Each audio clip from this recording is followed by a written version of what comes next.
ಸ್ವಗತ ಕೇಳುಗರಿಗೆ ಸ್ವಾಗತ. ನಿಮ್ಮೊಂದಿಗೆ Rajeeva Gowda, retired audit officer, ರಾಜ್ಯ ಲೆಕ್ಕಪತ್ರ ಮತ್ತು ಲೆಕ್ಕ ಪರಿಶೋಧನಾ ಇಲಾಖೆ. ನಾನು ದಕ್ಷಿಣ ಕನ್ನಡ ಜಿಲ್ಲೆಯ ಬಂಟ್ವಾಳ ತಾಲೂಕು ವಿಟ್ಲದ ನಿವಾಸಿ.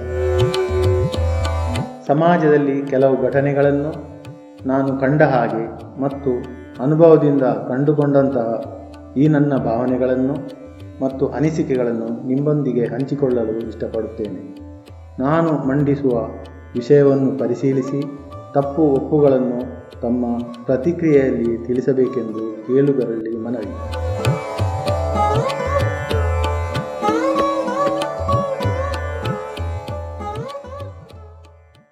ಮದುವೆ ಎಂಬುದು ವ್ಯಕ್ತಿ ಜೀವನದಲ್ಲಿ ಒಂದು ನಿರ್ಣಾಯಕ ಪಾತ್ರ ವಹಿಸುವ ಕೌಟುಂಬಿಕ ಸಾಮಾಜಿಕ ಬೆಳವಣಿಗೆ. ಸಾಂಪ್ರದಾಯಿಕ ಕುಟುಂಬಗಳಲ್ಲಿ ಯುವಕ ಯುವತಿಯರ ಜವಾಬ್ದಾರಿಯುತ ಮಧುರ ಭಾವನೆಗಳಿಗೆ, ಹೆತ್ತವರ ಹಿರಿಯರ ಆಶೀರ್ವಾದಗಳೊಂದಿಗೆ ಮೂರ್ತ ಸ್ವರೂಪ ನೀಡುವ ಸಾಮಾಜಿಕ ವ್ಯವಸ್ಥೆಯೇ ಮದುವೆ ಎಂಬುದು ನನ್ನ ಭಾವನೆ. ಸಮಾಜ ಒಪ್ಪಿಕೊಳ್ಳಬಹುದಾದ ಆಚಾರ ವಿಚಾರ ಪದ್ಧತಿಗಳು, ಸಂಪ್ರದಾಯಗಳು, ವಂಶೋದ್ಧಾರದ ಗುರಿ, ಪರಸ್ಪರ ವಿಶ್ವಾಸ, ನಂಬಿಕೆಗಳು ಮದುವೆಯ ತಳಹದಿಯಾಗಿರುತ್ತದೆ. ಕೆಲವು ದಶಮಾನಗಳ ಹಿಂದೆ ಗಂಡು ಹೆಣ್ಣುಗಳ ಸಂಖ್ಯೆ ಒಂದಕ್ಕೊಂದು ಹೊಂದಾಣಿಕೆಯಾಗಿರದಿದ್ದರೂ ಹೆಚ್ಚಿನ ಅಂತರವಿರಲಿಲ್ಲ. ಅವಿಭಕ್ತ ಕುಟುಂಬಗಳು ಹೆಚ್ಚಾಗಿ ಚಾಲ್ತಿಯಲ್ಲಿದ್ದಾಗ ತಂದೆ ತಾಯಂದಿರಿಗೆ 8-10 ಮಕ್ಕಳು ಇರುತ್ತಿದ್ದವು. ಈ ಮಕ್ಕಳಲ್ಲಿ ಗಂಡು ಮಕ್ಕಳು ಹೆಚ್ಚಿನ ಪ್ರಾಶಸ್ತ್ಯವನ್ನು ಎಲ್ಲ ವಿಧದಲ್ಲೂ ಪಡೆಯುತ್ತಿದ್ದರು. ಹೆಣ್ಣು ಮಕ್ಕಳು ಕುಲದಿಂದ ಹೊರಕ್ಕೆ ಎಂಬ ಅವ್ಯಕ್ತ ಭಾವನೆ ಹೆತ್ತವರಲ್ಲಿ ಮನೆ ಮಾಡಿತ್ತು. ಹಾಗೂ ಹೆಣ್ಣು ಮಕ್ಕಳು ಒಂದು ಹೊರಲಾರದ ಹೊರೆ ಎಂಬ ನೋವು ಮನಸ್ಸಿನಲ್ಲಿ ನೆಲೆಯಾಗಿತ್ತು. ಹೆಣ್ಣು ಮಕ್ಕಳಿಗೆ ಓದು ಬರಹ, ಸಾಮಾಜಿಕವಾಗಿ ಬೆರೆಯುವ ಅವಕಾಶಗಳು ಬಹಳ ಕಡಿಮೆ ಎಂದು ಹೇಳಬಹುದು. ಜೀವನದ ಪ್ರಮುಖ ನಿರ್ಣಾಯಕ ಹಂತವಾದ ಮದುವೆಯಲ್ಲಿ ಆಯ್ಕೆ ಎಂಬುದು ಹೆಣ್ಣಿನ ಪಾಲಿಗೆ ಬಹಳ ಕಡಿಮೆ. ಹೆಣ್ಣು ಮಕ್ಕಳ ಹಕ್ಕು ಸ್ವಾತಂತ್ರ್ಯಗಳ ಒಳದನಿಯನ್ನು ಕೇಳುವವರಿರಲಿಲ್ಲ.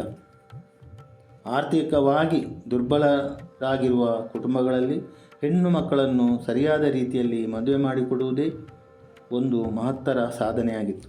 ಕ್ರಮೇಣ ಅವಿಭಕ್ತ ಕುಟುಂಬಗಳು ಅಸ್ತಿತ್ವವನ್ನು ಕಳೆದುಕೊಂಡವು. ಬದಲಾಗಿ ಅದರ ಜಾಗವನ್ನು ನ್ಯೂಕ್ಲಿಯಸ್ ಕುಟುಂಬಗಳು ಆಕ್ರಮಿಸಿದವು, ಅಂದರೆ ಅತೀ ಸಣ್ಣ ಕುಟುಂಬಗಳು. ದೇಶದಲ್ಲಿ ಜನಸಂಖ್ಯೆ ಮಿತಿಯಿಲ್ಲದೆ ಏರುತ್ತಿರುವುದು, ಆಹಾರ ಉತ್ಪಾದನೆಯಲ್ಲಿ ಗಣನೀಯ ಇಳಿಕೆ, ಆಹಾರ ಉತ್ಪಾದನೆ ಹೆಚ್ಚಿನ ಪಾಲು ಅನುತ್ಪಾದಕ ಜನಸಂಖ್ಯೆಯ ಪಾಲಾಗುತ್ತಿರುವುದು ಮುಂತಾದ ಕಾರಣಗಳಿಂದ ಬಡತನ ಹೆಚ್ಚಾಯಿತು. ಮೂಲಭೂತ ಸೌಕರ್ಯಗಳ ಕೊರತೆಯಿಂದ ದೇಶದ ಬೆಳವಣಿಗೆ ಕುಂಠಿತವಾಯಿತು. ಆದುದರಿಂದ ಜನಸಂಖ್ಯೆಯನ್ನು ನಿಯಂತ್ರಿಸಲು 1960ರ ದಶಕಗಳಿಂದೀಚೆಗೆ ಸರ್ಕಾರಗಳು ಜನಸಂಖ್ಯಾ ನಿಯಂತ್ರಣ ಕಾರ್ಯಕ್ರಮಗಳನ್ನು ಹಮ್ಮಿಕೊಂಡವು.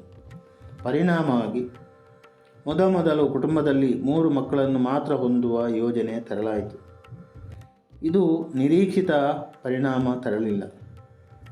ಬದಲಾಗಿ ಆರತಿಗೊಬ್ಬಳು ಕೀರ್ತಿಗೊಬ್ಬ ಎನ್ನುವ 2 ಮಕ್ಕಳ ಯೋಜನೆ ತರಲಾಯಿತು. ಆದರೂ ಜನಸಂಖ್ಯೆ ಪ್ರಮಾಣ ಹೆಚ್ಚಿನ ಮಟ್ಟದಲ್ಲಿ ಕಡಿಮೆಯಾಗದ ಕಾರಣ ಹೆಣ್ಣಿರಲಿ ಗಂಡಿರಲಿ ಮಗು ಒಂದೇ ಇರಲಿ ಎಂಬ ಘೋಷಣೆಗಳನ್ನು ತಂದು ಫಲಾನುಭವಿಗಳಿಗೆ ಕೆಲವೊಂದು ಅನುಕೂಲಗಳನ್ನು ಆರ್ಥಿಕವಾಗಿ ಮಾಡಿಕೊಡಲಾಯಿತು.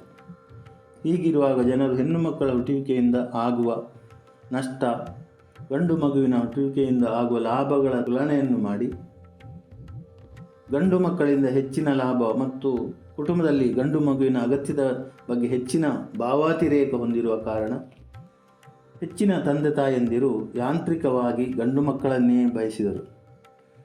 ಹೆಣ್ಣು ಮಕ್ಕಳ ಹುಟ್ಟುವಿಕೆಯಿಂದ ವರದಕ್ಷಿಣೆ ಮತ್ತು ಇತರ ಖರ್ಚುಗಳ ಹೊರೆಯಿಂದ ಆಗುವ ಆರ್ಥಿಕ ಅನಾನುಕೂಲಗಳನ್ನು ಮನಗಂಡು ಹೆಣ್ಣು ಮಕ್ಕಳ ಹುಟ್ಟುವಿಕೆ ತಡೆಗಟ್ಟಲು ಪ್ರಯತ್ನಿಸಿದರು. ಇಂತಹ ಪ್ರಯತ್ನಗಳು ಅಮಾನುಷ ರೂಪ ತಳೆದು ಹೆಣ್ಣು ಮಕ್ಕಳ ಭ್ರೂಣ ಹತ್ಯೆಯನ್ನು ಮಾಡತೊಡಗಿದರು.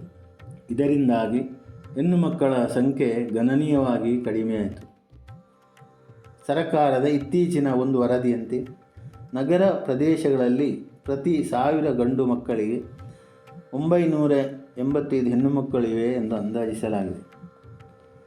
ದೇಶವು ಅಭಿವೃದ್ಧಿ ಪದದತ್ತ ಸಾಗಲು ಆರಂಭಿಸಿದ ಪರಿಣಾಮವಾಗಿ ಸಂಚಾರ ವ್ಯವಸ್ಥೆ, ಶಿಕ್ಷಣ, ತಾಂತ್ರಿಕ, ವೈದ್ಯಕೀಯ ಶಿಕ್ಷಣಗಳಲ್ಲಿ ಜನರಿಗೆ ಹೆಚ್ಚಿನ ಅವಕಾಶಗಳು ದೊರಕಿದವು. ಹೆಣ್ಣು ಮಕ್ಕಳು ಎಲ್ಲ ಕ್ಷೇತ್ರದಲ್ಲೂ ಸರಿ ಸಮಾನವಾದ ಹೆಜ್ಜೆ ಗುರುತುಗಳನ್ನು ಮೂಡಿಸಿದರು. ಕಡಿಮೆ ಸಂಖ್ಯೆಯ ಹೆಣ್ಣುಮಕ್ಕಳು ವೈದ್ಯಕೀಯ, ತಾಂತ್ರಿಕ, ಶಿಕ್ಷಣ, ಆಡಳಿತ, ವಿಜ್ಞಾನ ಮುಂತಾದ ವಿಷಯಗಳಲ್ಲಿ ಮೇಲುಗೈ ಸಾಧಿಸಿದರು. ಜೊತೆಗೆ ವೈಯಕ್ತಿಕ ಸ್ವಾತಂತ್ರ್ಯ, ಸಮಾನತೆ, ಸಮಾನ ಅವಕಾಶ, ಹಕ್ಕುಗಳ ಬಗ್ಗೆ ಹೆಚ್ಚಾಗಿ ಚಿಂತನೆ ಮಾಡಲು ಆರಂಭಿಸಿದರು. ಗಂಡಿನೊಂದಿಗೆ ಸಹಬಾಳ್ವೆಯ ಮಧ್ಯೆ ಸಮಾನತೆ, ಹಕ್ಕು, ಸ್ವಾತಂತ್ರ್ಯಗಳು ಹೆಚ್ಚು ಶಬ್ದ ಮಾಡಲಾರಂಭಿಸಿದವು. ಅಲ್ಲದೆ ಮದುವೆಯಾಗ ಬಯಸುವ ಗಂಡಿನ ಬಗ್ಗೆ ಅಳೆದು ಸುರಿದು ನೋಡುವ ತಂತ್ರಗಾರಿಕೆ ಉಂಟಾಯಿತು. ಯುವಕರು ಮದುವೆಗೆ ಆಯ್ಕೆಯಾಗಲು ಹೆಣ್ಣು ಮಕ್ಕಳಿಂದ ಹಲವಾರು ಲಿಟ್ಮಸ್ ಪರೀಕ್ಷೆಗೆ ಒಳಗಾಗುವ ಸಂದರ್ಭಗಳು ಎದುರಾದವು. ಕನಿಷ್ಠ ವಿದ್ಯಾಭ್ಯಾಸ ಹೊಂದಿರುವ ಹೆಣ್ಣು ಮಕ್ಕಳು ಪಟ್ಟಣದ ಜೀವನ ಶೈಲಿಗೆ ಮಾರು ಹೋಗಲು ತೊಡಗಿರುವುದು, ಕುಗ್ರಾಮಗಳ ವಾಸ, ಅಲ್ಲಿನ ಅವ್ಯವಸ್ಥೆಗಳಿಂದ ನೆಮ್ಮದಿ ಕೆಡಿಸಿಕೊಂಡು ಪಟ್ಟಣದ ಸುಖ ಜೀವನದ ಕನಸುಗಳನ್ನು ಕಾಣುವುದು, ಪಟ್ಟಣಗಳಲ್ಲಿ ಚಿಕ್ಕ ಪುಟ್ಟ ಕೆಲಸಗಳಲ್ಲಿ ತೊಡಗಿಸಿಕೊಂಡು ನಂತರ ಹಳ್ಳಿ ಜೀವನಕ್ಕೆ ಹಿಂತಿರುಗಲು ಮಾನಸಿಕವಾಗಿ ತಯಾರಾಗದಿರುವುದು, ಹಳ್ಳಿಗಳ ಯುವಕರಿಗೆ ಮದುವೆಯಾಗಲು ಹೆಣ್ಣು ಸಿಗದಿರುವುದು ಹಲವು ಕಾರಣಗಳಲ್ಲಿ ಒಂದಾಗಿದೆ. ತನ್ನ ಕಡಿಮೆ ವಿದ್ಯಾರ್ಹತೆ, ಜೀವನಕ್ಕೆ ಹೊಂದಿಕೊಳ್ಳಲು ಸರಿಯಾದ ಆದಾಯ ದೊರೆಯದಿದ್ದರೂ ತಮ್ಮ ಕೊರತೆಗಳನ್ನು ಗೌಣವಾಗಿರಿಸಿ ಕಾರು, ಮನೆ, ಬಂಗಲೆ, ಸೈಟು ಮತ್ತು ಇತರ ಐಷಾರಾಮ ಜೀವನಕ್ಕೆ ಹಾತೊರೆಯುತ್ತಾ ಮದುವೆಯನ್ನು ಮುಂದೂಡುತ್ತಿರುವುದು ಮದುವೆಗೆ ಸೂಕ್ತ ಸಮಯದಲ್ಲಿ ಹುಡುಗಿ ಸಿಗದಿರಲು ಕಾರಣ ಎನ್ನಬಹುದು. ಹೈಸ್ಕೂಲು, ಕಾಲೇಜು ಶಿಕ್ಷಣ ಪಡೆದ ಯುವತಿಯರು ವರ್ತಮಾನ ಸುಖವನ್ನು ಬಯಸಿ ಭವಿಷ್ಯದ ಜೀವನದ ಬಗ್ಗೆ ಯೋಚಿಸದೆ ಕೃಷಿ, ಹೈನುಗಾರಿಕೆ, ತೋಟಗಾರಿಕೆ ಮುಂತಾದ ಉದ್ಯೋಗಗಳಲ್ಲಿ ಮನಸ್ಸು ಮಾಡಲು ಹಿಂಜರಿಯುತ್ತಾರೆ. ಕೃಷಿಕ ಯುವಕರಿಗೆ ಹೆಣ್ಣು ಸಿಗದಿರುವುದು ದುಸ್ತರವಾಗಿದೆ. ಯುವತಿಯರು ಮದುವೆಯ ಬಗ್ಗೆ ಹಗುರವಾದ ಭಾವನೆ ಇಟ್ಟುಕೊಂಡಿರುವುದು, ಜೀವನದಲ್ಲಿ ಮದುವೆ ಅತಿ ಅಗತ್ಯವಿಲ್ಲವೆಂಬ ಚಿಂತನೆ, ತಮ್ಮ ಹಕ್ಕು, ಸ್ವಾತಂತ್ರ್ಯ, ಸ್ವಚ್ಛಂದ ಜೀವನಕ್ಕೆ ಮದುವೆ ಒಂದು ಅಡ್ಡಿ ಎಂಬ ತಿಳುವಳಿಕೆ ನಗರಗಳಲ್ಲಿ ವಾಸಿಸುವ, ಕೈ ತುಂಬ ಸಂಬಳ ಪಡೆಯುತ್ತಿರುವ ಯುವತಿಯರ ಮನಸ್ಸಿನಲ್ಲಿ ಮನೆ ಮಾಡಿದೆ.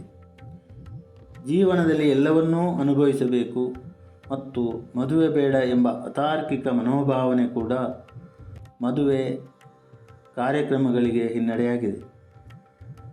ಮದುವೆ ವಿಷಯದಲ್ಲಿ ತೀವ್ರ ಸಂಪ್ರದಾಯಗಳ ಅನುಸರಣೆ, ಜ್ಯೋತಿಷ್ಯ ಪಂಡಿತರ ಅತಿಯಾದ ಮಾರ್ಗದರ್ಶನ ಕೂಡ ಗಂಡು ಮಕ್ಕಳಿಗೆ ಮದುವೆಗೆ ಹೆಣ್ಣು ಸಿಗದಿರಲು ಕಾರಣ ಎನ್ನಬಹುದು. ಪರಿಣಾಮವಾಗಿ ಮದುವೆಯಾಗ ಬಯಸುವ ಹುಡುಗರ ವಯಸ್ಸು 35-40 ವರ್ಷಗಳು ದಾಟುತ್ತಿರುವುದು ಆತಂಕದ ವಿಷಯವಾಗಿದೆ. ಸಾಮಾಜಿಕ ಜಾಲತಾಣಗಳು, ಸುದ್ದಿ ಮಾಧ್ಯಮಗಳು, ದೂರದರ್ಶನಗಳು ಮದುವೆ, ವಿಚ್ಛೇದನ, ದಾಂಪತ್ಯ ಕಲಹಗಳನ್ನು ಉತ್ಪ್ರೇಕ್ಷೆ ಮಾಡಿ ತೋರಿಸುವುದು ಯುವತಿಯರಿಗೆ ಮದುವೆ ಎಂಬ ಸಂಸ್ಥೆಯಲ್ಲಿ ಭರವಸೆ ಕುಗ್ಗಲು ಕಾರಣ.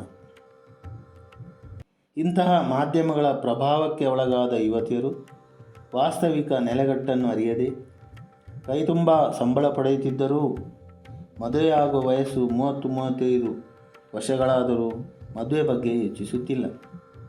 ಸಂಸ್ಕಾರ, ಧಾರ್ಮಿಕತೆ, ಸಂಪ್ರದಾಯಗಳನ್ನು ಮೀರಿ ಗಂಡು ಹೆಣ್ಣುಗಳ ಮಧ್ಯೆ ನಡೆಯುತ್ತಿರುವ ಲಿವಿಂಗ್ ರಿಲೇಷನ್ಶಿಪ್, ಮದುವೆಯಾಗದೆ ಸಹಜೀವನ ಮಾಡುತ್ತಿರುವುದು ಕೂಡ ಮದುವೆಗೆ ಹೆಣ್ಣು ಸಿಗದಿರಲು ಕಾರಣವಾಗಿದೆ.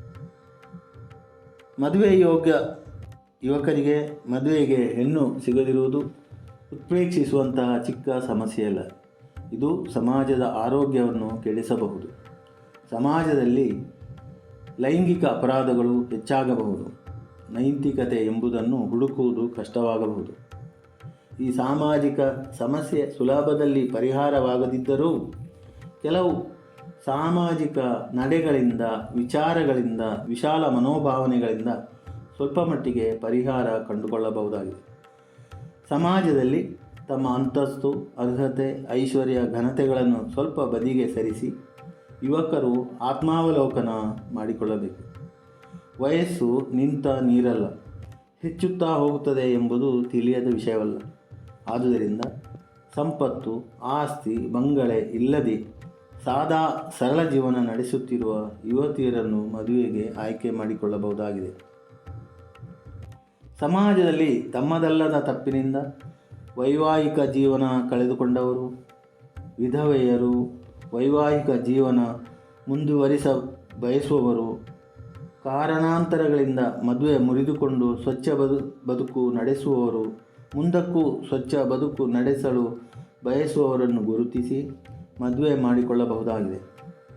ಯುವಕರು ಮಡಿವಂತಿಕೆಯನ್ನು ಬಿಟ್ಟು ಮಾನವೀಯತೆಯನ್ನು ಮೆರೆದರೆ ನೊಂದವರಿಗೆ ಬಾಳು ಕೊಟ್ಟು ಜೀವನ ಸಾರ್ಥಕ ಮಾಡಿಕೊಂಡಂತಾಗುತ್ತದೆ. ಜೀವನ ಪಾವನವಾಗುತ್ತದೆ. ಸಮಯ, ಸಂದರ್ಭಗಳು ಎಲ್ಲವನ್ನೂ ಸರಿಯಾಗಿ ತೂಗಿಕೊಂಡು ಹೋಗುತ್ತದೆ ಎಂಬ ಅಚಲ ನಂಬಿಕೆ ಇರಬೇಕು.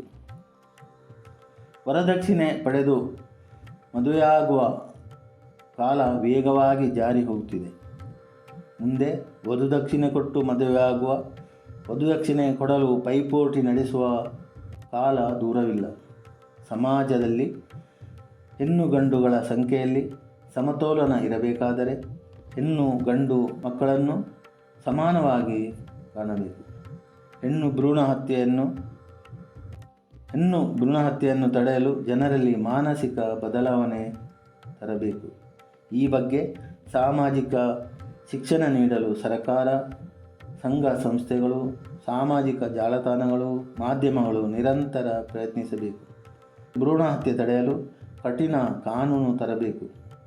ಕಾನೂನು ಕಾರ್ಯಗತವಾಗುವಂತೆ ನೋಡಿಕೊಳ್ಳಬೇಕು.